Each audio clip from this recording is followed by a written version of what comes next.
دنیا میں کئی سارے جیل موجود ہیں، لیکن سیلولر جیل، جسے کالا پانی بھی کہا جاتا ہے، صرف اکلوتا ایسا جیل ہے جسے ہندوستانیوں سمیت دنیا بھر نے یاد رکھا ہے۔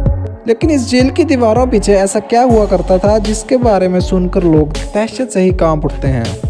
مانا جاتا ہے کہ وہاں کی سخت سزاؤں کے علاوہ دوسرا ٹارچر وہاں کا کھانا ہوا کرتا تھا۔ کہا جاتا ہے کہ وہاں پر قیدیوں کو کھانے کے لیے جنگلی گھاس سے بنا کھانا اور زہریلا بدبودار پانی دیا جاتا تھا، جسے کھانے سے وہاں موجود قیدیوں کی موت واقع ہوتی۔ اگر اس جیل کو زمین پر موجود جہنم قرار دیا جائے تو یہ غلط نہ ہوگا، لیکن سوال یہ پیدا ہوتا ہے کہ یہ جہنم نما جیل بنائی کن کے لیے گئی تھی؟ 18ویں صدی جب ہندوستان پر انگریزوں کا راج ہوا کرتا تھا، جب ہندوستانیوں پر انگریزوں کے ظلم کی انتہا ہوئی تو پورے ہندوستان کے لوگ انگریزوں کے خلاف کھڑے ہو گئے اور بغاوت شروع کر دی۔ جب انگریزوں نے دیکھا کہ لوگوں کے دلوں میں ان کا خوف ختم ہو رہا ہے اور اپنے ہاتھ سے ہندوستان کی حکومت جاتے دیکھا، تو انہوں نے سوچا کہ کچھ ایسا کیا جائے کہ لوگوں کے دلوں میں ان کا خوف دوبارہ بحال ہو۔ چنانچہ انہوں نے بغاوت کرنے والوں کے خلاف جنگ کا اعلان کیا اور ان پر ظلم و ستم ڈھانا شروع کر دیے۔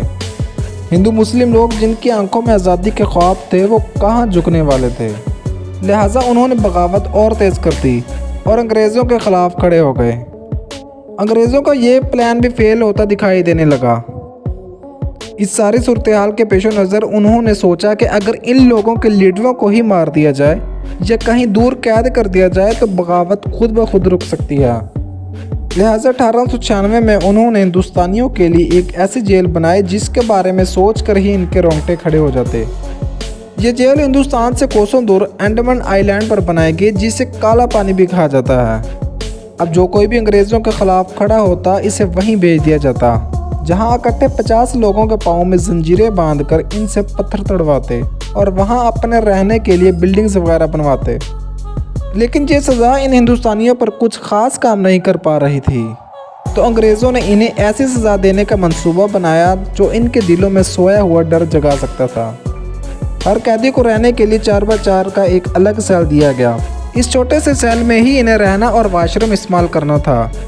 کھانے کے لیے زہریلا کھانا ملنا، اس کے علاوہ قیدیوں کے پاؤں میں زنجیریں باندھ کر ان سے آئل مائننگ بھی کروائی جاتی تھی۔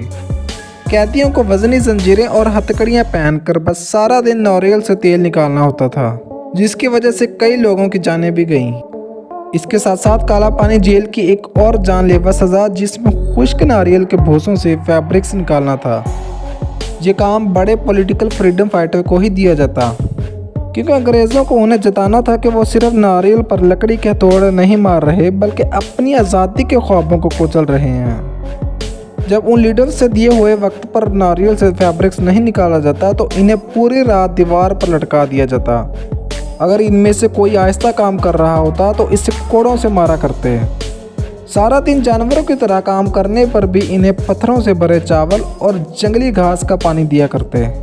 ایسا کھانے سے کئی قیدی اپنی جان سے ہاتھ بھی دھو بیٹھے تھے۔